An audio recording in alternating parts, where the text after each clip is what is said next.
Hey everyone, so as you guys voted in the community tab, the what if that you wanted to see for week 1 is what if Champion Ash challenged the Johto League. Now, just to give you guys a forewarning, normally when I do this what if, I do it in 2 parts, half Gary, half Ash. Problem is, when I was writing this script, both sides came out extremely long. So in order to make sure that both parts aren't rushed, I'm going to be splitting up the parts for Ash and Gary into 2 separate episodes. So first up is going to be episode Gary, and then the next time when you guys vote, if you guys vote for Indigo Champion Ash, the Ash part will be the one that gets released. Anyway, I hope you guys enjoy.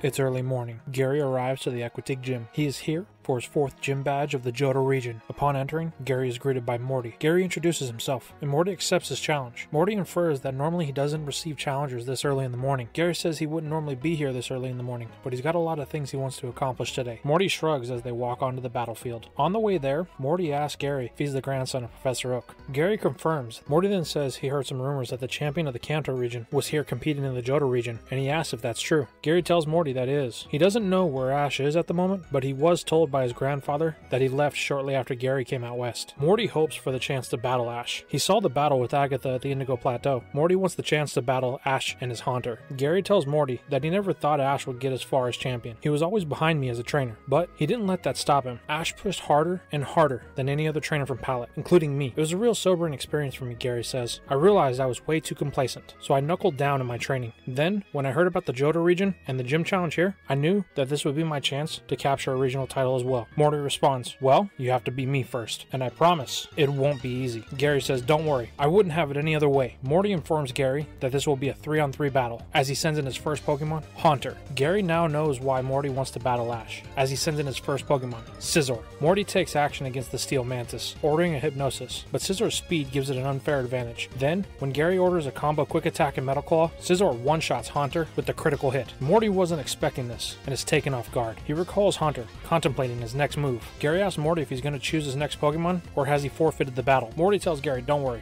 Normally I don't get challengers of your caliber. Morty then chooses his next Pokemon, something Gary has never seen before. A Pokemon that isn't native to Kanto or Johto. Gary pulls out his Pokedex to try and get some info on this Pokemon. The dex reads, Litwick, the candle Pokemon. The flame on its head keeps it warm slightly. The Pokemon is said to guide the spirits of lost children to the spirit world. Gary states, so a ghost fire type is it? Morty says, yep, I've traveled to other regions over time. This little guy is from a region called Unova. Gary doesn't want to risk it. He recalls Scizor to save it for later. After some thought, Gary chooses to send in Elekid. He wants something that's as neutral as possible, as he doesn't really know anything about this Pokemon, but this unfamiliar Pokemon has piqued his interest. He could have chose Blastoise for the type advantage, but he wants to see what Litwick can do. Gary calls for Thundershock, but Litwick easily deals with this with an Amber, dissipating the attack. Morty then retaliates with a Mean Look. This locks Elekid into battle. Gary says he heard of a trainer that by locking their opponents into the battle. Morty tells Gary, the ironic thing is, if you would have kept your Scizor out, then you may have been able to dodge it, but I knew Elekid's speed was nowhere close to your Scizor's,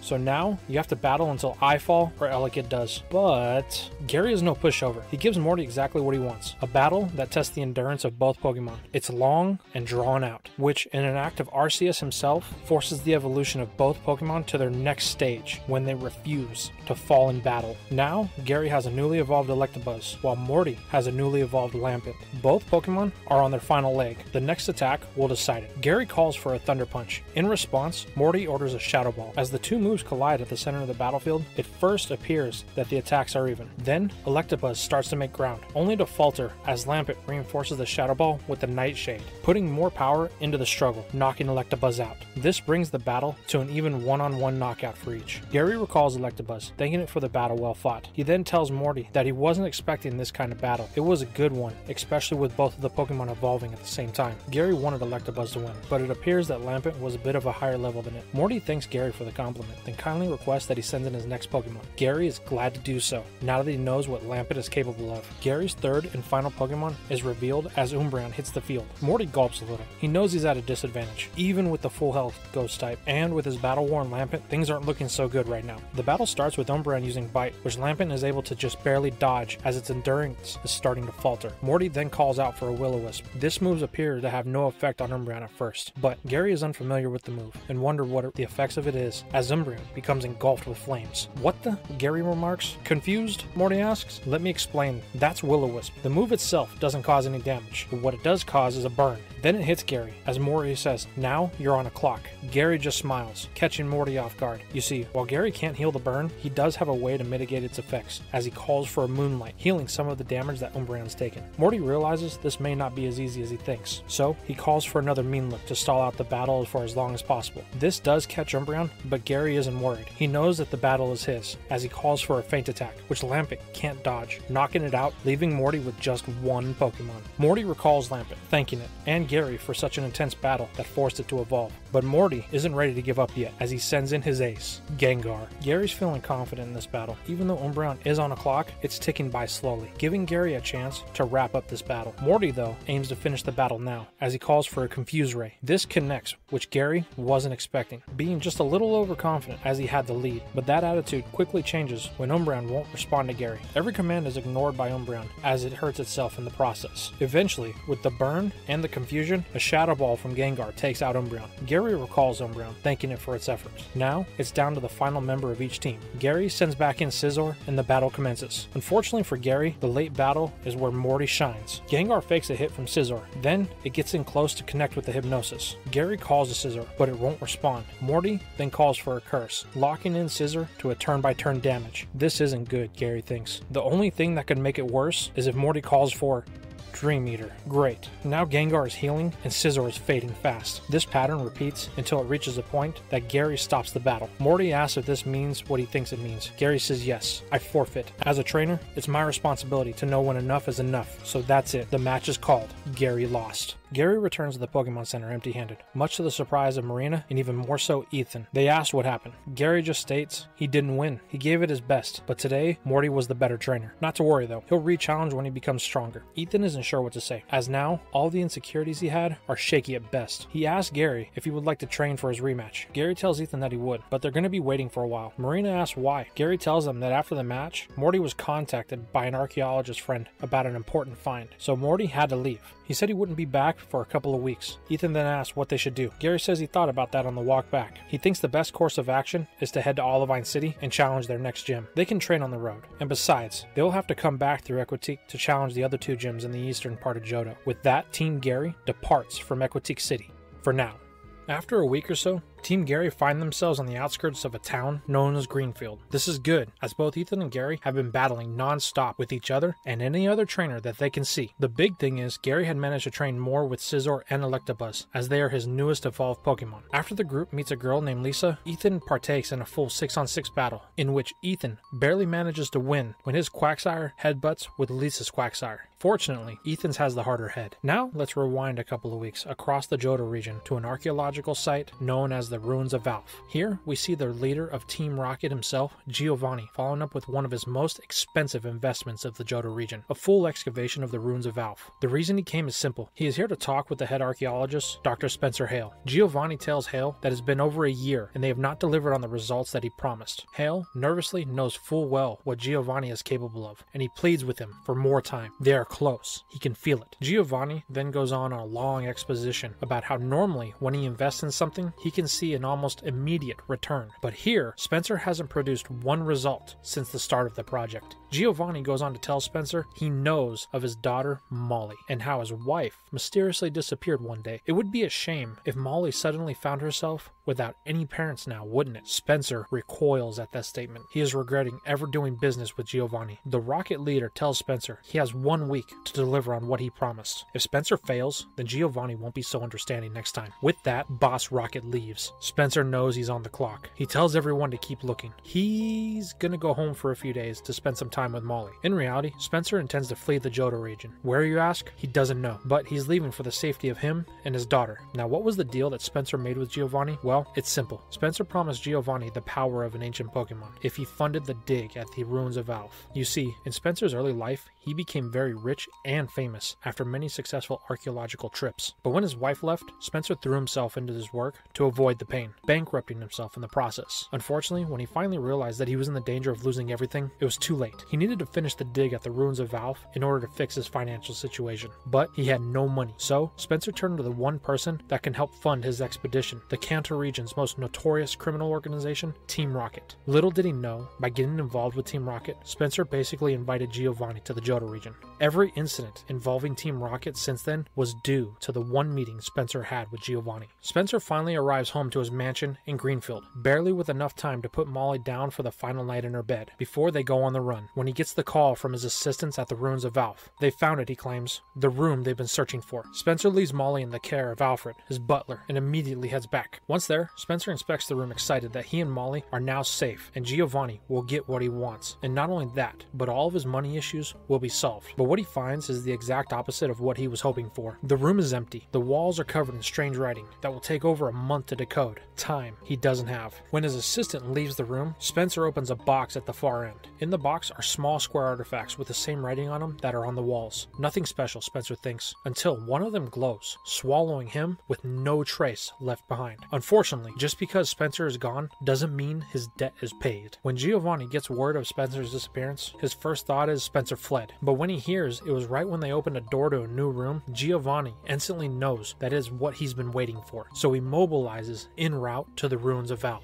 Meanwhile, Spencer's colleagues take the box of strange squares back to the Greenfield to inform Molly of her father's disappearance. Just as the news breaks worldwide, it reaches Pallet Town, prompting Delia and Professor Oak to fly to Greenfield out of concern for Molly. This is where our story reaches the current time, with everyone meeting up at the Pokemon Center to talk about a plan for the strange crystal fortress that has encased the house that Molly is trapped in. When Molly sees Delia on television, she wishes that she had a mother. With a surge of energy coming from the house, Molly's wish is granted as her new father goes to collect Molly's new mother. At the boundary of the crystal catastrophe, Team Gary, Professor Oak, and Delia sit discussing how to get Molly when a Pokemon appears out of nowhere, catching everyone off guard. In a split second, the Pokemon makes off with Delia into the crystal wasteland, heading toward the center mass. While this happens, in a far-off valley, a certain fire lizard sees the events unfolding on TV. Charizard knows that the mother of his trainer is in trouble. Without thinking twice, it roars, filling the valley with its cries as it takes off into the sky. Liza, the keeper of the Charizard Valley, doesn't find this odd though, as Charizard leaves quite often on solo training missions. She does wonder where it goes from time to time. Oh well, it'll be back. Back in Greenfield, at the crest of Professor Oak, Team Gary are making their way to the house in an attempt to rescue Delia. Little do they know, Giovanni has landed after finding out what had happened at the Hale estate. He knows the items taken from the ruins of ALPH have something to do with this, and he intends to claim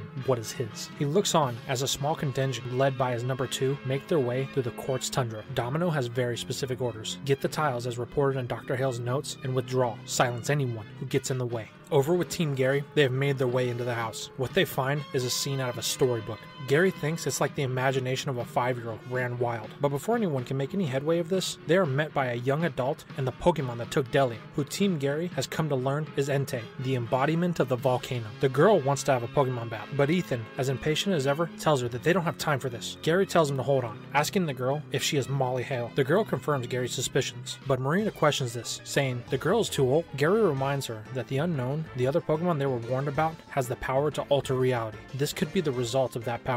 This piques Marina's interest. She wants a chance to see the other things that this mysterious unknown are capable of. So, she steps forward, accepting the challenge of the aged Molly Hale. Marina tells Molly that she'll be the subject of her next research paper as she sends in her Toaded out. Gary tells Ethan that they need to use this distraction to their advantage and keep climbing the tower. The real Molly has to be at the top. With that, they make their way up the towering stairs, looking back at Marina, hoping she will be okay. Back with Domino, she and her team have made their way to the first floor of the house. She orders the grunts to fan out, leave nothing unturned. After searching for what seems like an eternity, the grunts come across a sealed door. After some force, they manage to break through. What Domino sees brings a smile to her face as she radios to Giovanni. We found it. Over with Ethan and Gary, they have made it to the second floor of this mental maze, where before stands the Molly and Entei. The duo asks what happened to Marina, but Molly ignores the comment, requesting another battle. Gary tells Ethan to continue on. It seems that the Pokemon Molly uses are stronger than real ones. Ethan doesn't argue. He sends out Quilava and they proceed to climb the next set of stairs as the room floods with water and the battle between Gary's Blastoise and Molly's imaginary Mantine begin. Both Ethan and Quilava are amazed that the water doesn't affect them as they continue up the stairs, watching Gary and Molly slowly slip out of view. Once at the top, Ethan enters a room. There on a bed, he sees a woman with what looks like a small girl sleeping in her lap. Ethan addresses the woman. Delia? He questions, but the woman won't respond. She seems to be entranced, like she's under some sort of spell. Ethan shakes the woman to get her to come to her senses, but nothing. And suddenly, Entei materializes beside them, demanding that Ethan leave. But Ethan refuses. He tells Entei that Molly and Delia can't stay here. They need to be in the real world. Entei declares they will not be leaving here as long as it's Molly's wish. Entei then takes an aggressive stance as it prepares for battle. Ethan has no choice. The only way out is a battle. He tells Quilava to ready itself, and he sends in Quagsire to back it up. Down on the first floor with Team Rocket, Domino has set up a mini base of operations in the room that is circling with the unknown. A live feed is running to Giovanni. He is very pleased. This is what he's been looking for, the power to alter reality at will. He orders Domino to use any means necessary to acquire what he desires. Back up on the top floor, the battle with Entei is raging on. Ethan is struggling. He cycled through all of his Pokemon with no positive results. The only one left that is able to battle is Quilava, but the Firemon is barely able to stand. Even with the surging fire that increases its fire type attacks, Quilava is unable to stand up to the Figmented Legendary. The two fire types have one final clash, pitting Quilava's Flame Wheel against Entei's Fire Blast. But Quilava is met with an explosion that catches Ethan, sending him through a hole in the wall that was created from the battle. Quilava watches as its trainer falls off the edge. It musters everything it has and rushes to save its trainer. As Quilava moves, it realizes it won't make it in time. This thought forces it to surge with flames once again, and the light envelops it as it inches closer and closer to Ethan. From the light emerges something much larger than Quilava. Ethan calls, Typhlosion, but it's too late. Ethan is falling. Typhlosion dives after its trainer, catching him, but now they are both falling together. They both close their eyes, waiting for the end. But to both their surprise, it never comes. The two open their eyes, and what they see is something unexpected. Not one, but two winged Pokemon carry them back to the top, where Entei awaits. Once back in the battle area, Ethan is greeted by Gary and Marina. The two manage to make their way up here when the imaginary Molly's dissipated. Ethan fills them in on what's been going on, but he doesn't know what these Pokemon are. Gary tells him that they are Charizard, but this one has markings on it he's never seen before. The two fire types appear to be opposing Entei, with the normal looking one showing more aggression than the other one. The two fire types go on the attack to Team Gary's disbelief. Then Gary notices something. The normal looking one seems to be going for Delia. Then he puts two and two together. The only reason that Charizard would be attempting to protect Delia specifically is if it was Ash's. This doesn't make any sense. Why would Ash's Charizard be here if he's not? But they can't worry about that now. Gary looks on, thinking if there's any way they could best the legend before them, when an intense burst of energy engulfs the room. Flashing over to Team Rocket, they have made several attempts to collect the unknown, but they have all had no success. The symbol Pokemon seem to be protected by some sort of psychic barrier. It seems that the more they try, the more agitated the unknown become, flooding the area with more energy, growing the crystal around them. Domino doesn't understand it. Why can't they get the unknown? Then, beneath the crystal, Domino notices something. An odd square with what looks like the shape of one of the unknown on it. Then it hits Domino. These must be some sort of containment objects, like an ancient Pokeball. Then she orders the grunts to fan out, locate any of the squares, and retrieve them. The grunts start smashing away at the crystal. Unfortunately, this action provokes the unknown. They appear to be angered. In response, they let out a psychic burst of energy, connecting with each member of Team Rocket one by one, knocking them out, until only Domino remains. Then, a blast comes her way. In response, she holds up one of the unknown tiles, and it absorbs the blast. Then, something unexpected happens. Domino notices that the unknown that shared the shape with the tile vanished, like it was recalled into the tile. Domino knows that she needs more of these tiles, frantically searching for more, recalling them as she finds them. But what Domino doesn't know is that recalling the unknown is creating an imbalance in the illusion, causing a backlash of energy as the whole environment comes alive, enveloping everything. Back at the top, the battle has raged to its conclusion. The actions of Domino in the Chamber of the Unknown has broken the mind control in Delia.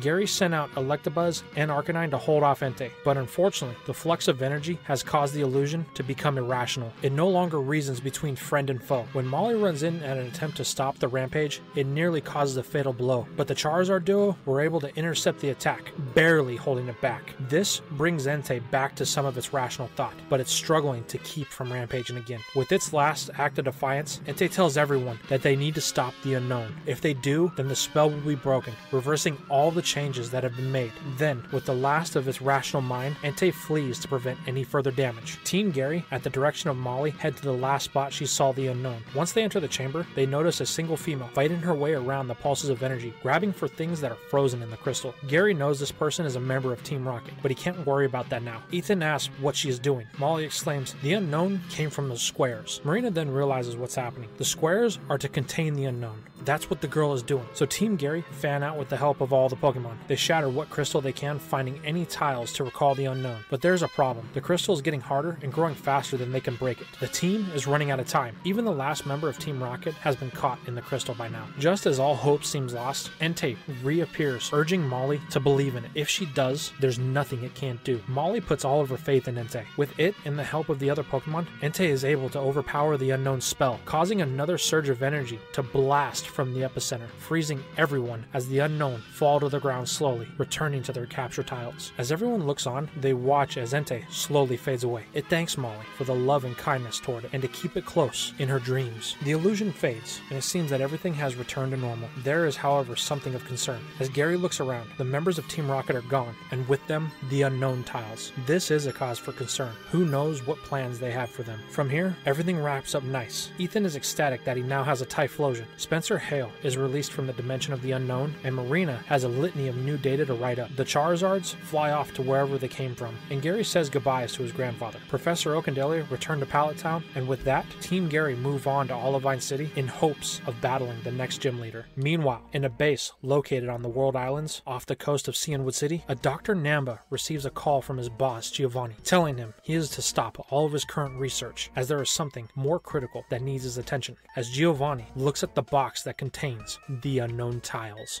And that's all we have for What If Indigo Champion Ash Challenge the Johto League Part 5. I want to know what you guys thought about today's episode. How do you feel about Ethan's Typhlosion evolving? And also, how do you feel about Gary losing his gym badge at the Equitique Gym? Why is the clone Charizard with Ash's Charizard? Let me know in the comments down below. If you enjoyed the video, please drop a like for the YouTube algorithm. Also, don't forget to subscribe. And if you want to interact more with me, don't forget to join the Discord and follow me on Twitter. And if you want to support me any further, head over to my Patreon. Just $5 a month gets you 1 week early access to all of my videos. These awesome people have already donated, so I can continue to bring you the content that you love. The links for all of these are in the description below. Anyway, I'm Ronan Charizard, and I'll see you in the next video.